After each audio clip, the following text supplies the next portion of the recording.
This is the politics of everything, and I'm your host, Amber Daines. Welcome to the podcast where we want to discuss the politics of everything, from money to motherhood, nutrition to narcissism, startups to secularism, the environment to equality, and much more. Our guests are experts in their field or topic of choice, even if you've not yet heard their name. This is a bipartisan podcast, so while we love exploring varied views and get a buzz from a healthy debate, by no means is this a one-sided forum for any one political view. So please listen up and enjoy the politics of everything. Jenny Lacy is best known professionally as a video marketing strategist, copywriter and speaker. She's got over 25 years of experience presenting to audiences of all shapes and sizes across diverse industries. Her online brand is called The Visibility Coach, and her website is brimming with ideas to bring your video marketing ideas to life from the ground up. What Jenny doesn't know about presenting with impact and crafting powerful messages isn't worth knowing, so she says. A solo mum to 3 teenage boys, she can be found at co-working spaces and cafes, avoiding taxi driving gigs and crimes against personal hygiene, which I found very amusing. Here she is unpacking the politics of expertise and explaining to us what it means to her and how we can all claim it for ourselves. Welcome, Jenny. Oh, hello. Welcome. Thank you so much for having me, Amber. Excellent. So we're going to go back to your childhood. When you were growing up, did you have a particular memory of your childhood in terms of, what you thought you'd be when you grow up? Was it a typical Aussie childhood? Was there anything fascinating or different about your childhood experience that might give us a little insight on who you were as a kid? I am the youngest of 5, and my parents are from very old families. So I think my dad was probably 43 or 44 when I was born. So we were always I was always left to my own devices by then because everybody was working. My siblings were older, and I had a really adventurous, fun childhood. I was always out and about and riding my bike, meeting my friends, playing a lot of sport, pretty adventurous and very social. And I think that comes from being from a big family too. So, yeah. So very noisy, very social, very lots happening all the time, I can imagine. Absolutely. Very different to my experience. I'm a solo child. So even the fact I've got 2 children now, I find it so noisy because I wasn't used to that. Yes, it can be a shock. So did you have a career dream when you sort of got a little bit older, and did you pursue that? I always thought when I was in primary school and in early high school, I always thought that I would be a performer or I would be a teacher. And interestingly, I've kind of ended up being a bit of both, which is kind of nice. But I thought I was kind of destined for the stage because I do like, telling a good story and being the centre of attention. But that really didn't happen in high school. I was academic but pretty sporty at high school. So I always felt that whatever I did, it would involve lots of other people. And that's exactly what's happened. So it's good. And did you go on to study, and did you have an early career in corporate? I mean, what was your early career experience like before you sort of found your niche and what you do now? So I started out in customer service, sort of local government, but really when I ended up in corporate in Telstra was really when everything kicked off, and I started facilitating big groups of people through organisation change and development. So all my qualifications, I have a master's in professional education and training and graduate diplomas in business and a Bachelor of Business, and all of that was essentially about affecting change in an organisation through learning and development interventions. And so that career really lasted until, so I've been a contractor since 2000, and I did my very last corporate gig 3.5 years ago. That's interesting. So what lessons did it teach you, that early career? Did it prepare you for what lay ahead when you set up your own business? Was there things that you thought, hey, I never want another boss again, or I want to work with people only that I've chosen? I mean, was there anything in it for you that kind of sowed the seeds of what the foundations of your vision for your business might be? No, actually the opposite. Before I had kids, I honestly believed that my destiny in corporate was going to be as a general manager of either the customer service sort of culture in an organisation or in organisation development. And it wasn't until after my eldest son was born in 1999 and I wanted to go back to HR and training. And I did that for a really, really long time. So I just kept doing contracts as they came up. I did them and, just sort of usually worked with people I already knew. And did a bit of instructional design and all that sort of stuff. It wasn't until the contract to end all contracts, I like to call it, that happened 3.5 years ago when I realised that I actually didn't have to work with people I didn't like anymore, that I could actually choose, and that I had the right to perhaps pursue a dream of owning my own business and running my own race. That was really empowering. I was a little bit depressed about leaving that corporate world, but I've got to tell you that it was a pretty horrible experience, that contract, and it really did totally change my mindset about what I was capable of doing. So getting back to our topic for today, what does being an expert mean to you? I mean, I know Malcolm Gladwell very famously said it's your 10,000 hour rule. Once you've done 10,000 hours of whatever it is that you profess to be an expert in, then you can really claim it. Is it about the time on the tools? Is it about a mindset? What is it for you, that expertise? I highly value expertise, which means I am more likely to value competence in other people and actually go to an expert to get things done than try and do everything myself. And I think as a business owner, that's actually not a bad mindset to have. I think expertise is a passion for a particular niche or topic or area of study or whatever, and being really immersed in that. So for me, especially in the last 2 years, for me that was about learning, taking what I already knew. So I really value the expertise I have in corporate, L&D and consulting skills, taking those and saying, how can that fit and work for me in, the 21st century when most of us are online? What expertise can I bring to the table to help other people build their business? So I think it's about being really immersed in it and kind of living and breathing it, testing it, trying it, implementing stuff, failing potentially, going back and measuring, really being in it. That's what I think brings the expertise. And of course that means you're doing the hours as well.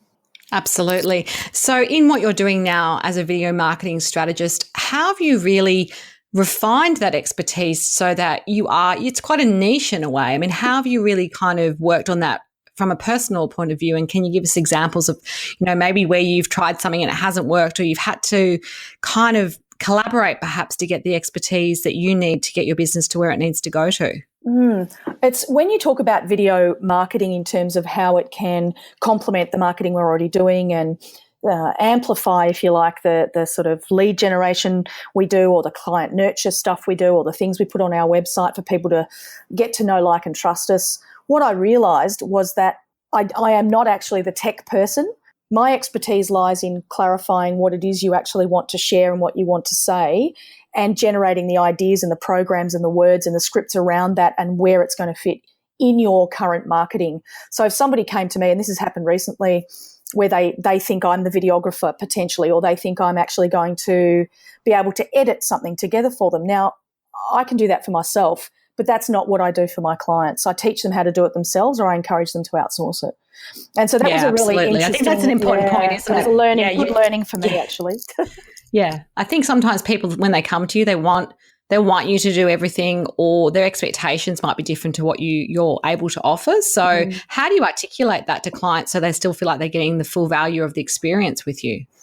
The way that I word it normally is that no matter whether you are outsourcing to a videographer or you are going to set you and your team up to create DIY video content or Facebook Live or whatever, regardless of the method you choose to create that content, you must be clear about what you are going to say. What do you want to share? What's the point of all this time and energy and potentially money in creating this content if you have not got your words and your messages clear? So I really believe that the strategy and the messages we want to share are the absolute number one thing that we have to tackle before we bother spending time and energy and money using video marketing to grow our business. Absolutely. Changing tack a little bit, as a mother, and I'm one as well, we all need to learn to do lots of things, become experts in all sorts of things we never thought we had to, like, internal arguments, sewing on buttons at 2 a.m, all sorts of things that perhaps aren't your day job. But how has being a mother and perhaps a solo parent shaped your definition of expertise and where you put your energy? Because I think sometimes with expertise, it's about, where you're putting most of your time and effort. And obviously being a mum is very consuming. So how have you sort of balanced that out with what you're doing in your business? It's a really good question, because in a way, if you are 100% committed to your niche, it is so much it's effortless in comparison to being 95%. I hope that makes sense. So sometimes I'll say to people, if you're really committed to being the expert in your industry or in that niche or whatever, it actually makes everything else really easy, because then I know, well, that's not my expertise. I don't have to do that. It makes decision making a lot easier for me. And so, for example, I was really stressed out a couple of weeks ago. I was having a house inspection. I'm renting at the moment. And I just thought, you know what? Find someone else to get the house ready for you. And I found a person who's done some work for me before. She came in, she did an awesome job. My house looked absolutely amazing. It looked like I was moving out, actually. It was like an exit clean. And I think, I love it. Can't we live like that all the time? I know, exactly. So actually being an expert to me means that I can clearly define what I am not good at and find someone else to do it for me when I need it. Yeah. No, that makes sense. And I think that's really sensible. Maybe you only learn that from experience, where you realize you can't do everything. And similar to your business, I'm similar. Like I'm in the process of redoing my website, but I might be a writer, but I'm not an SEO optimized writer. So I've, got experts in. And I think expertise is about knowing also where your shortcomings are, as well as the areas that you're great at and celebrating those. So I think that's great sage advice for all of us. So for your business, do you have a certain type of client? Is there like an avatar of the perfect client for you, or the range of clients that you work with? Or how do you actually define who it is that's your market? It's a really good question, because we're encouraged really to, pick an avatar. And let's say I chose female entrepreneurs, and they might have different struggles or different issues around video marketing compared to a small business owner with 10 staff members. But actually, the longer I've been doing this, the more I realise that is actually not true. And that if I am true to my expertise, is here is a system that I will successfully implement in your business for you, whether you are a solo entrepreneur or you have a team of people that you want to train to actually create the content planning and the strategy and create the video content and Facebook Lives and so forth. So it's more about businesses that are ready to take their marketing to a broader, more visible space through video. So that's who my client is. So sometimes that's about internal development. It could be about client nurture. It could be about lead generation. So it completely depends on where the client wants to sort of amplify what they're doing already to get more bang for their buck, basically, through video marketing. And do you find a lot of the clients have never done it before? Like they're sort of looking for you to educate and hold their hand a little bit? Or do you get clients who maybe come to you because they want to just do it better? Or is it a mix of both? No, it's actually the former. You're right. It's usually people who haven't implemented it, have seen some statistics and are thinking, we're not getting out the same results we were getting on Facebook in the past, or hey, our leads have sort of slowed down. We want a different way to communicate with our clients. So as an example, I had a finance client with, a fairly big database, and they only really see them once a year. And so he said, I want to create some videos. What are your thoughts? And we came up with some really great ideas, and he interviewed other clients and we created videos around that, and he then sent them out to his database. So they got to see and experience him as the business owner, but also other people just like them in those videos. So it's usually people at the very beginning of the process that I tend to work with. Absolutely. No, that's a great insight. How do you keep up with the latest sort of, trends and ideas for video and online marketing? How do you make sure that you are at the top of your game in your expertise? That's a really good question, because actually I really don't love tech. I don't want to use apps. I don't want to learn apps. I find it really takes up a huge amount of time for not a very necessary part of my business, because, again, I come back to the messaging and the strategy around this. So what I do is, again, this is about outsourcing. I don't like doing that sort of research. I have someone else do some research probably every couple of weeks about latest statistics, any new apps that have come out, whether or not we want to test those apps. What are they good for? What value are they going to add? When in fact I'm a huge advocate for face to camera videos, because that's what lets people get to know us, like us, and trust us. So do I want to move in towards, the latest trend of the latest app that's going to turn drone footage into something really sexy when it's actually got nothing to do with you as a business owner? And the answer is usually no. But people say, oh, have you seen this thing? And I can honestly say, yes, I have, but I don't believe I need to use it. Does that make sense? It does. Absolutely. No, that's a fantastic perspective and a way in which I hadn't thought about that before. So that's really interesting. And I suppose I'd be curious to know, as an expert, as someone who sounds like they like the process of learning, do you actually collaborate with others on this journey? Like, are you interested in sort of skilling up with seminars, reading, formal education?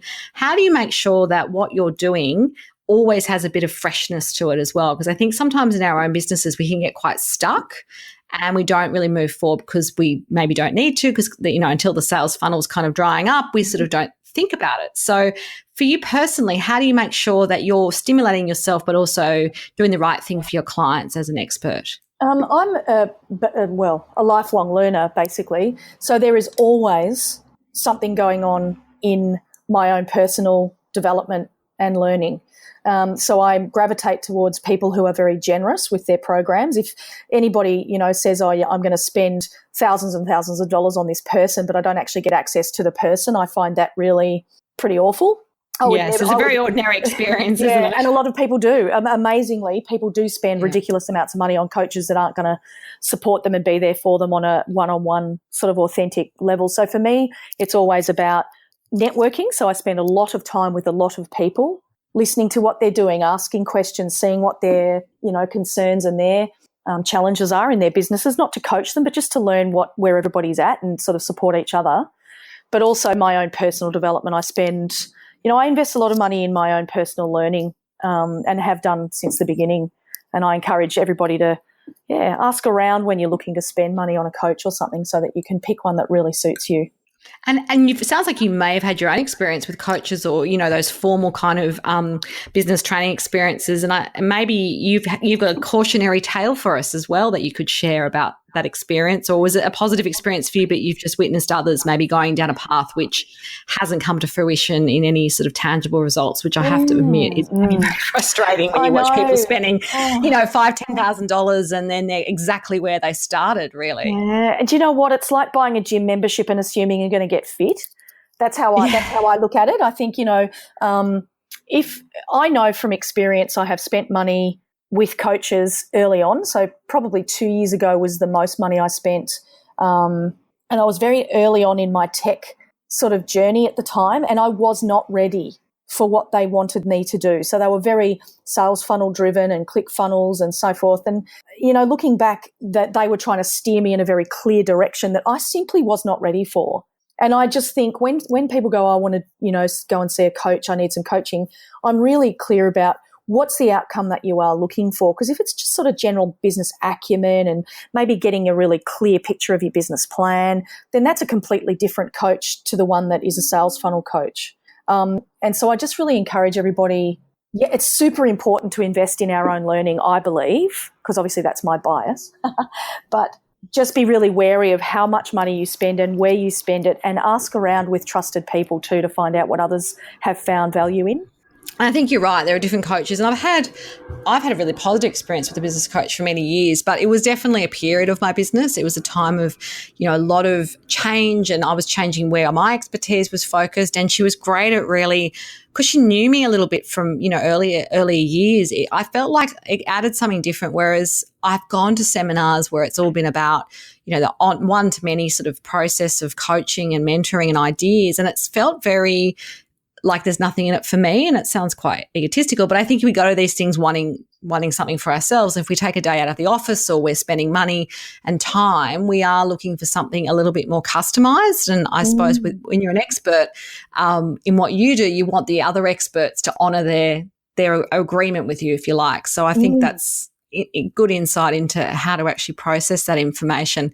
So in terms of your own experience, is there any special people in your life that have sort of taught you some exciting or major lessons that have stuck with you and maybe you keep coming back to, and they don't have to be well known, but are there sort of maybe one or two people in your life that have really helped you on this journey of expertise? Absolutely. There's several. But I think that, again, when those experts are around you, walking the talk and actually applying things in your own business for yourself is a really good lesson. And I've found lately that a lot of the things that are coming out of my mouth are also things I'm supposed to be doing for me. It's really, really interesting that a lot of the time I've been talking to people about, yes, it might feel uncomfortable, but we've got to we've got to do this. And I thought, actually, what am I avoiding that's really uncomfortable? And it's things like phone calls, getting better and better at actually speaking to people over the phone. You'd think that would be easy, but it's actually just really interesting. I know. I know, but you just get so used to it when you're online that you don't talk one-on-one to many people. It's really interesting. So when I started out 3.5 years ago after that terrible contract, Kate Toon was someone who had immediately attracted me because I wanted to be a copywriter, and I did start as a copywriter, and I got some good contracts, and I did some really lovely work in the learning and development space as well as just small business space. And I learned so much from Kate. And again, that generosity is a really big value of mine. And so she is exactly the sort of person I'm glad that I found straight away. So she was instrumental really in me feeling like this was possible, that I could actually, do this. So I love her. She spoke at my meetup a couple of weeks ago. She's absolutely awesome. And she's been a podcast guest. We've got commonality. She talked about politics of SEO. So she was amazing and very self-deprecating and, from a brand point of view, lots of things to love about Kate. So I'm glad that you had a good experience with her as well. Oh, very much so. And look, recently I've spent a lot of time with people who are building bigger communities through Meetup and through sort of Facebook groups, and two people that come to mind there are Francesca Moy, who is again a very generous person, and so is Mark Boness, who is a tribe builder, and he has a very specific system. So I wanted to not just work with women. I really found that that's been really good for me to mix it up and actually have men and their opinions. And Clive Enever is another one who is just awesome to work with. So they're probably the four most important in the last couple of years for me. Fantastic. Last advice, what would be your final nuggets of gold to people wanting to navigate the politics of expertise? I think we have to trust what we are actually really good at and accept that we are actually good at it. I think there's a lot of people go, oh, yeah, I don't mind doing that and I'm all right at that, and as though there's some arrogance in saying, actually, I am really good at this stuff. I'm really shit at a lot of other stuff, but actually I'm really good at this thing that I really like doing, and kind of owning it. Because once I liken it to sort of shaking off a really nice beach towel and getting rid of all the sand that you don't want, all the stuff that doesn't serve you, that you don't like, but keeping hold of the nuggets of expertise that you actually really love. And when you think about them, they make you feel really good, that you are actually achieving things, that you felt really great when you were working in that space. Bring that with you. If you've got to redefine what you want to do, that's fine.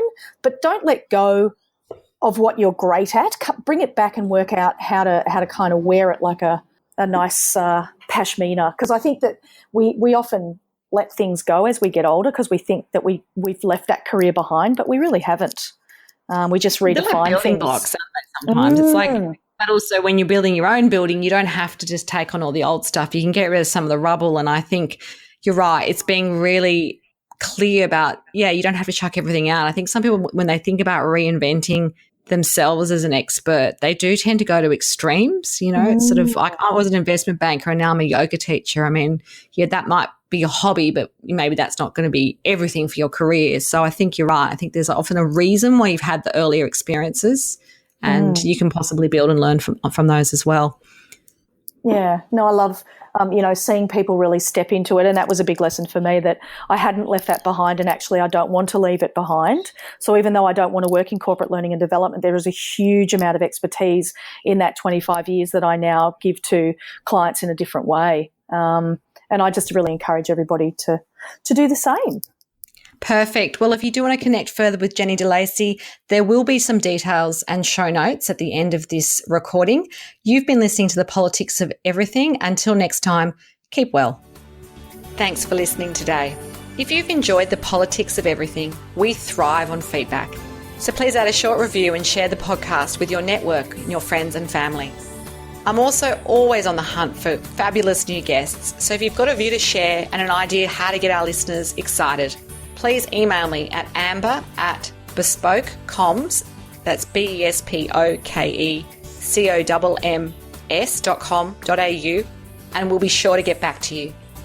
Until next time.